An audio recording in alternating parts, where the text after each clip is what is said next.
이슈앤뷰 돈이 되는 뉴스로 시작합니다. 한국투자증권 이프랜드예요. 김민진 차장과 함께합니다. 안녕하세요.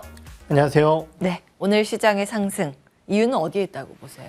네, 시장이 이제 뭔가 구실을 찾고 있었다. 이렇게 해석을 할 수 있을 것 같고요. 반등의 명분? 그렇죠. 반등의 명분. 예. 지금 연초 들어서 사실 시장에 좋을 만한 내용들이 거의 없었습니다. 잘 아시다시피 이제 유가는 계속해서 올라서고 있었고요.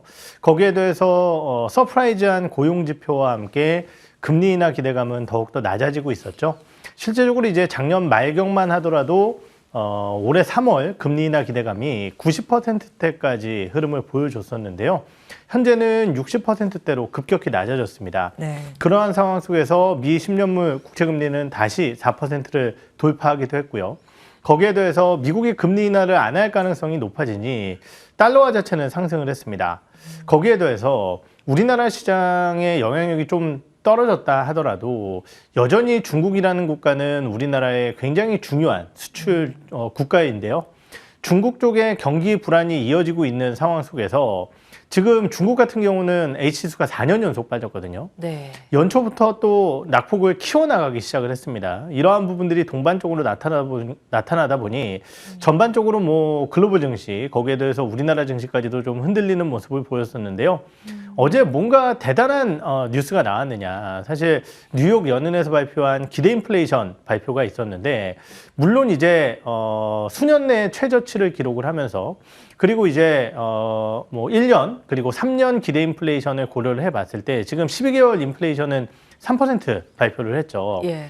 3%라는 얘기는 조금만 더 낮아지면은 2%대 진입을 한다는 얘기입니다. 예, 거의 목표치죠. 그렇죠. 그 얘기인즉슨 결국은 이제 미국이 하고자 하는 향후 긴축에 대한 우려를 줄여줄 수 있다는 부분, 이러한 부분들이 반영이 되면서 증시가 반등을 했었는데요. 사실 우리가 과거의 연역을 살펴보게 되면은 과연 미국의 기대 인플레이션이라는 게 얼마나 시장에 큰 영향을 미쳤을까를 생각을 해보면은 그건 아니었다라는 거죠. 결국은 말씀드렸듯이 단기적으로 작년 말부터 나왔었던 조정에 따른 반등에 대한 뭔가의 빌미를 찾고 있었던 상황 속에서 예. 연준 위원의 비둘기파적인 발언, 거기에 대해서 방금 말씀드렸던 기대 인플레이션 하락, 이러한 부분들이 증시의 상승 모멘텀으로 작용을 한 것이 아닌가. 거기에 대해서 유가까지도 하락을 해줬죠. 예. 뭐 다양한 요소들이 시장의 반등 요소로 작용을 하고 있는 상황입니다. 적당히 조정을 받았으니 이제 반등의 명분을 찾았는데 공교롭게도 간밤 여러 가지 데이터들, 긴축에 대한 부담을 덜 만한 물가 데이터, 유가 하락과 그리고 반도체 급등. 그렇죠. 이 세 가지가 맞물리면서 미 증시가 올랐고 그 흐름을 우리 시장도 이어받고 있습니다. 특히 엔비디아 사상 최고치 경신을 했고 여기에 이어서 개장 바로 직전에 삼성전자에서 실적 발표를 했는데 네. 그 실적만 서프라이즈로 나와줬으면 여기 나온 전공정도 같이 움직였을 텐데 그보다는 엔비디아와 연관이 돼 있는 AI 쪽의 테마주들 위주의 강세가 두드러지고 있습니다. 아침에 당잠사에서 정리해드렸고요. 꽤 많은 시간 걸려서 제가 정리를 했는데 여기 나온 건 전공정, 웨이퍼 만드는 공정이라고 보시면 됩니다. 회로 그리고 깎고 뭐 먼지 같은 거, 이물질 같은 거 제거하고 이런 과정이고 전공정 웨이퍼상 검사하는 기업. 다음 보겠습니다. 사실은 엔비디아가 과거에 시세 탄력을 줬을 때 우리 시장에서 더 크게 움직였던 건 후공정 라인이죠. 그렇죠. 후공정 쪽에 삼성전자나 SK하이닉스가 투자를 할 것이다. 뭐 이런 기대감 때문에 움직였고 그리고 오늘 시세 분출은 사실 팹리스가 더 강합니다. 이게 AI 반도체 테마로 아침에 같이 정리를 해드렸는데요. 이쪽이 강하죠, 다. 디자인하우스, IP, 팹리스 다 공장 없는 쪽 설계를 하거나 그런 쪽이고요. 유통이랑 CXL 이쪽은 시장 분류를 그냥 제가 적어 넣은 거라서 테마주들에 가깝다라는 점 말씀을 드리고 시세는 원래 이쪽이 더 강한 법이죠. 오늘도 그대로 적용이 되면서 시세 분출이 나오고 있습니다. 엔비디아가 AI 반도체 새로운 모델 3가지를 공개했습니다. 이게 뭐 재료이긴 한데 이게 주가를 최고치로 이끌 만한 재료인 것인가? 어떻게 보세요? 사실 이제 가정용 AI 반도체라고 써 있죠. 그리고 이제 뭐 게임기라든지 뭐 일부 이제 PC, 뭐 세트 이런 쪽에 이제 들어갈 수 있는 GPU를 공개를 했다라고 보시면 될 것 같습니다. 게이밍 그래픽 카드죠. 그렇죠. 예. 사실 냉정하게 얘기해서요, 우리가 이제 시장을 바꾸는 반도체, AI와 함께 시장을 바꾸는 반도체라고 한다면은 아무래도 이제 이러한 컴퓨터 그래픽용 GPU보다는 예. 데이터 센터라든지 아니면은 그 외에 이제 들어가는 뭐 이런 쪽이 조금 더 크다라고 볼 수 있을 것 같고요. 또 하나 그 이유는 뭐냐면은 올해 이제 PC 시장이 반등을 할 것으로 예상을 하고 있지만은 엔비디아의 실적을 보시면은 PC 게이밍 시장 쪽의 실적 흐름은 사실은 그렇게 크지는 않습니다. 왜냐하면 데이터 센터 쪽이 워낙 크기 때문이죠. 그렇죠. 그래서 이런 것들이 뭐 엔비디아에 어마어마한 도움이 됐느냐 그 부분은 아니다라고 생각을 하고요. 다만 이제 최근에 나왔었던 GPT 스토어의 이슈 거기에 대해서 CES가 이제 본격 개막을 해서 예. 움직임을 갖게 됩니다. 오늘 밤에 개막인가요? 그렇죠. 그 부분 때문에 그러면은 선제적으로 과연 AI 이번 CES의 주된 내용이 뭘까를 한번 고려를 해봤을 때 저희가 뭐 작년에도 GPT를 필두로 한 AI라고 말씀을 드렸었고 예. 올해 같은 경우도 결국은 이제 IT 기업들이 화두는 AI일 수밖에 없다라는 말씀을 드렸었던 것 같아요. 결국 이제 그러한 상황 속에서 글로벌 세트 쪽에서 가장 강점을 가지고 있는 삼성전자나 뭐 LG전자라든지 아니면 이런 주요 기업들이 모두 다 결국은 AI가 탑재된 주요 세트 기기들의 흐름들을 지금 CES에서 주력으로 삼고 있는 상황이고요. 그렇다라고 한다면은 우리가 이러한 부분 쪽에서 가장 선두주자에 나설 수 있는 엔비디아를 필두로 한 반도체 관련 기업들과 함께 거기에 더해서 우리나라 쪽 같은 경우는 IP라든지 MPU 이런 엔비디아 관련 쪽의 하드웨어 기업들에 조금 더 포커스가 맞춰지는 주가의 흐름이 아닐까 이렇게 판단을 해봐야 될 것 같습니다. 테마 움직임이라고 보시는군요.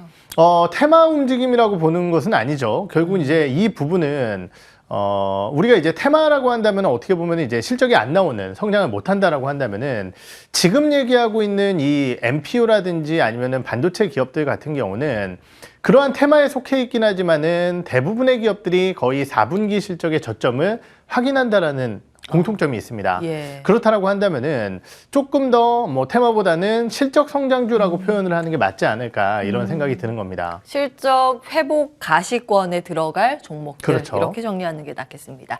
자, 다음 보겠습니다. 오늘 삼성전자 실적 발표는 했는데 어닝 쇼크죠. 네. 어닝 쇼크예요. 원래 이익을 한 3조 앞에 좀 바뀌지 않을까 했는데 2조대 나왔습니다. 예상보다 25% 밑돈 수치가 나왔기 때문에 쇼크라고 하는 거고요. 매출액은 70조 나오지 않을까 기대했지만 67조 원에 그치는 모습. 어떻게 평가하세요? 예, 실적 봐도 뭐하나 이런 생각이 드는 내용이었던 것 같고요. 어제 이제 LG전자가 2시 40분경에 잠정 실적 발표를 했고요. 예. 오늘 이제 8시 35분경에 이제 삼성전자가 잠정 실적 발표를 했습니다. 어떻게 보면 이제 4분기 어닝 시즌에 포문을 여는 국내 대표 2개의 IT 기업이라는 측면에서 시장은 기대를 했었지만은 LG전자 같은 경우는 시장 컨센서스 대비해서 40% 넘게 하락한 어닝 쇼크가 나왔고요. 삼성전자 같은 경우도 6천억 정도 미스한 아쉬운 실적이 나왔습니다. 이거를 어떻게 좀 해석을 해야 될 것이냐라는 부분에 대한 고민이 필요할 것 같은데요. 결국은 이제 내일 많은 증권사들이 리포트를 통해서 삼성전자의 DS 부분에 대한 실적을 파트별로 이제 뭐 DS 부분 쪽을 추정을 하게 될 겁니다.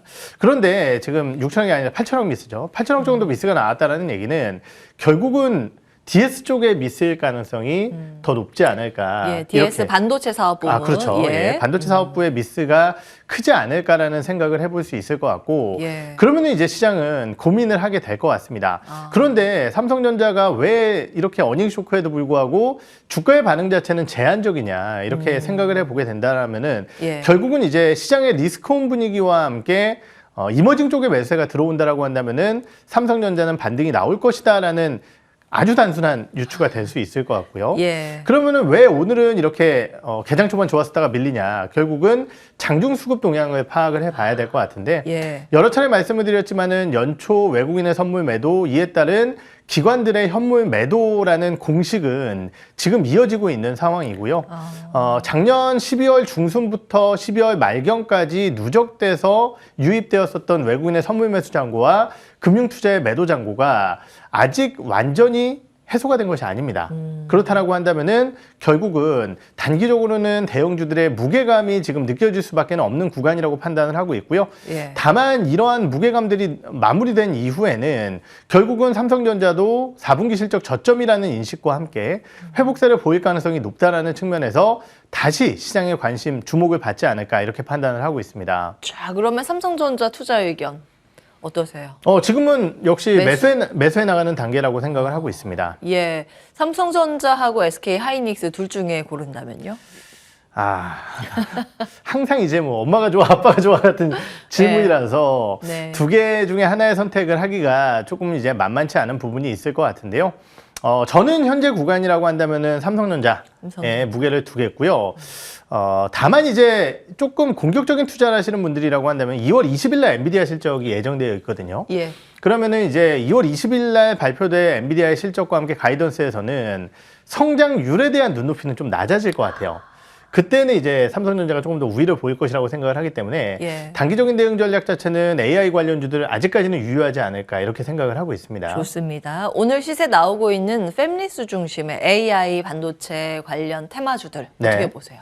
사실은 배제할 수 없는 투자처다 이렇게 평가를 내려야 될 것 같고요. 예. 뭐 항상 말씀드렸듯이 AI 내에서도 순환매의 움직임들이 지속적으로 나타나고 있다. 제가 지난 시간에 나와서는 AI 소프트웨어 관련주들이 움직이는 이유에 대해서 결국은 GPT 스토어가 얘기가 나오니 소프트웨어 관련주들이 움직인다. 그런데 이게 계속 갈 것이냐, 그리고 순환매가 나올 수도 있다는 말씀을 드렸었는데 엔비디아가 어제 급등을 하면서 오늘은 반도체 IP 이러한 하드웨어 쪽이 움직이고 있다는 거죠. 네. 그렇다라고 한다면은 단기적으로는 또 이쪽에 시세가 집중될 가능성이 있다는 측면에서 관련주들을 지속적으로 점검을 해봐야 될 것 같고요. 다만 분명한 것은요, 해당 종목군들의 주가 상승이 과도하게 이루어졌다라는 부분에 대해서는 부인할 수 없을 것 같아요. 예. 그것이 성장의 초기든 아니면은 미래의 성장성을 거의 확실하게 담보하고 있든 지금 주가는 많이 올라왔다는 측면에서 봤을 때 내가 투자를 한다라고 한다면은 그에 따른 리스크 관리는 어느 정도 공식적으로 철저하게 지키시면서 대응 전략을 수립하셔야 될 것 같습니다. 예, 김인한 하단 라인 대응 전략. 그 탑픽으로 볼만한 기업은 어떤 게 될까요? 네. 약간 위험을 감수하고라도 볼만한 종목으로 본다면. 위험을 감수하고 볼만한 종목은 당연히 제일 세게 올라오는 종목 봐야 된다라고 말씀을 드렸죠.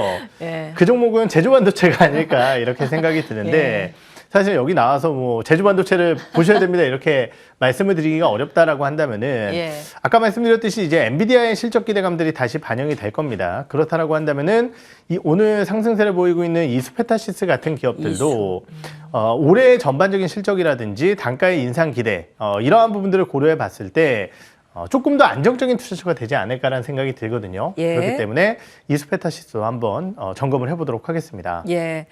기계적으로 공격적인 종목을 좋아하신다면 가장시장에서 주목을 크게 받고 급등을 하고 있는 종목 이렇게 공식을 정리하도록 하고요. 반도체였습니다. 지금 CS 기대감도 한몫하고 있잖아요. AI 반도체.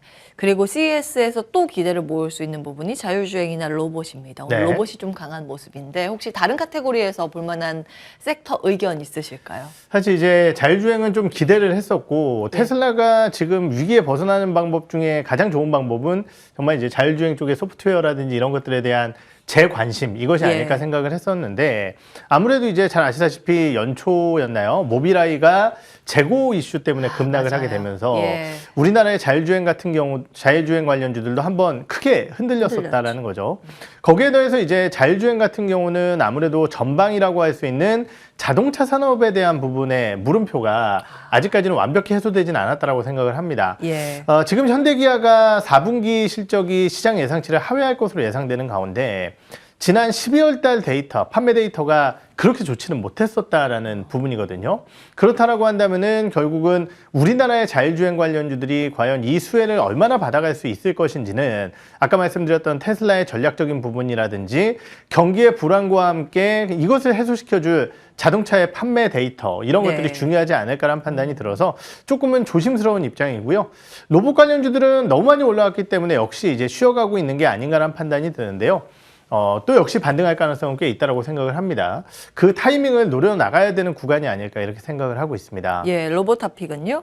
로보타픽은 뭐 항상 말씀드렸듯이 두산 로보틱스, 레인보우 로보틱스 두 개의 기업을 관심 있게 보고 있고요. 포스코 DX를 로봇주라고 포함한다면은 포스코 DX 정도까지 보고 있는 상황인데요. 예. 이게 작년도의 주요 종목이었어요. 그렇다라고 한다면은 올해는 시장 분위기가 완전 바뀔 수도 있다는 측면에서 예. 이 세 개의 기업을 중점적으로 보시되 조금 작은 종목 쪽에서는 뭐 뉴로메카라든지 이런 기업들 그리고 SPG나 이러한 이 부품 관련주들도 사실은 주가가 생각보다는 작년도 말에 못 가는 모습이었거든요. 이런 기업들도 한번 범위를 확장해서 보시는 것이 좋으실 것 같습니다. 부품이라고 하면 SPG, SBB테크 그렇죠. 세트죠. 세트로 네. 움직입니다. 자, 로봇까지 봤고요. 다음 이슈 넘어가겠습니다. 비트코인 21개월 만에 47,000달러 돌파 소식입니다. 요즘 비트코인 반감기에 대한 기대감을 안고 그리고 상장 기대감을 그렇죠. 좀 안고 예, 시세 분출이 있는데요. 다음 화면 보겠습니다. 크립토 쪽 운명의 주 비트코인 현물 ETF 서류 수정본 제출 러시를 받고 있는데 승인이 되면 기관 투자자 대거 유입 가능성 있겠죠. 이제 공식적으로 제도권 안에 들어가게 됩니다. 계속 밀리긴 했는데 이번엔 어떻게 될까요? 과연 들어가게 될까요? ETF로? 네. 사실 이제 저는 뭐 암호화폐 쪽은 잘 몰라서 예. 이것과 이제 시장에 대한 연결을 지어봤고요. 저도 이제 말씀드린 잘 모르다 보니까 전문가들의 의견을 볼 수밖에는 없는 것 같습니다. 근데 이 전문가들의 의견이 하루 지나면은 된다, 하루 지나면 안 된다, 뭐 이렇다라는 거죠. 사실 이제 어제 같은 경우에는 예전에 이제 SEC 위원장을 지냈던 분께서 이제 승인을 할 수밖에 없을 것이다. 이런 얘기를 하면서 그리고 이제 당장 뭐 내일 밤으로 다가와 있다 보니까 이러한 부분들에 따른 기대감이 반영이 되면서 비트코인이 급등세를 보였습니다. 그럼 이제 비트코인이 급등하는 것에 대해서 과연 우리가 어떠한 시장적인 해석을 해야 되느냐 저는 이 부분에 포커스를 맞췄고요. 결국은 이제 승인이 된다라고 한다면은 그리고 되지 않는다라고 한다면은 이것에 대한 뭐 비트코인 가격의 흔들림은 있겠죠. 하지만은 지금 비트코인이 올라오는 것은 시장의 리스크온 분위기 반영과 이에 따른 가장 위험한 자산이라고 할 수 있는 암호화폐 강세라고 표현을 할 수 있을 것 같고요. 그렇다라고 한다면은 결국은 어제 이제 비트코인 가격이 급등하게 된 것은 결국은 이제 시장의 리스크온 분위기가 재차 이어진 것이다라고 저는 평가를 하고 싶습니다. 리스크 온 분위기, 위험 자산 그렇죠. 선호 심리가 다시 부각되면서 그 궤를 같이 하는 게 주식 시장. 그렇죠. 예, 그렇게 해석을 하시는군요. 네. 크립토에는 아예 관심이 없으세요? 저희 예전에 이제 암호화폐 처음 막 움직일 때 예. 증권사 직원들은 뭐 계좌를 만들지 마라 뭐 이런 것들이 있어서 저는 그때 안 하고 뭐 한번 관심을 가져보지 않아서 이쪽 내용은 그러셨군요. 예. 그러면 투자 의견을 이쪽을 여쭙기는 어려울 그렇죠. 것 같고. 주식 쪽으로. 그러면 주식 쪽으로 드리겠습니다. 예. 일단 코인 관련주라는 게 시장에 존재하기 때문에 그렇죠. 그 영향력은 어떻게 보시는지. 예, 예전에 우리가 이제 비트코인이 올라올 때는 비트코인 관련주라고 할 수 있는 것들이요. 그 거래를 하는 거래소의 지분을 가지고 있는 기업들 주가가 올라왔었습니다. 예. 그래서 이제 뭐 창투사 기업이라고 할 수 있는 컴퍼니 K라든지 우리기술투자라든지 아니면은 실제적으로 이제 이러한 거래소 쪽에서 지분을 가지고 있는 비덴트라든지 이런 기업들 주가가 세게 움직이는 모습을 보였었죠. 예. 그런데 암호화폐가 한번 대규모 정리가 된 이후에 거래소 관련주들은 크게 움직이질 않고 있는 상황이고요. 최근에 오히려 암호화폐 가격이 올라갈 때 더 세게 올라가는 기업들은 게임주가 아닐까라는 판단이 듭니다. 예. 오늘 이제 뭐 게임주들 반등세가 나타나고 있는데 아무래도 이제 이 요소가 크지 않을까라는 판단이 들고 최근 비트코인 가격이 움직일 때 가장 상관관계가 높게 느껴지는 기업은 위메이드가 위메이드죠. 아닐까라는 네. 생각이 듭니다. 자, 아시다시피 이제 위믹스 반응을 통해서 여러 가지 이제 게임에 대한 P2E 생태계를 확장시키기 위해서 가장 발빠르게 움직이고 있는 기업이 아닐까라는 판단이 들고, 오늘 주가가 움직이는 것도 결국은 비트코인 관련 이슈가 아닐까, 이렇게 정리를 해봐야 될 것 같습니다. 만약에 투자를 한다면 투자 의견 주시겠습니까? 위메이드에 대해서. 저는 뭐 말씀드렸듯이 이제 암호화폐는 잘 몰라서 위메이드의 이제 절대적인 뭐 사업력만 놓고 봤을 때 사실은 지금 게임사들이 가진 불확실성 요인은 분명히 있다라고 생각을 하고요. 오히려 저는 이러한 이슈 때문에 주가가 올라올 때가 아니라 게임주들이 전반적으로 조정을 받을 때 다양한 뉴스 모멘텀, 신작이라든지 아니면은 중국 쪽의 승인이라든지 이러한 부분을 바탕으로 매수 타이밍을 잡아가는 게 어떨까, 이렇게 판단을 하고 있습니다. 예. 분야가 아니라서 제가 난감한 질문을 계속 드렸는데 그래도 잘 정리해 주셨습니다. 한국투자증권 이프랜드예요. 김민진 차장과 함께했습니다. 말씀 고맙습니다. 네.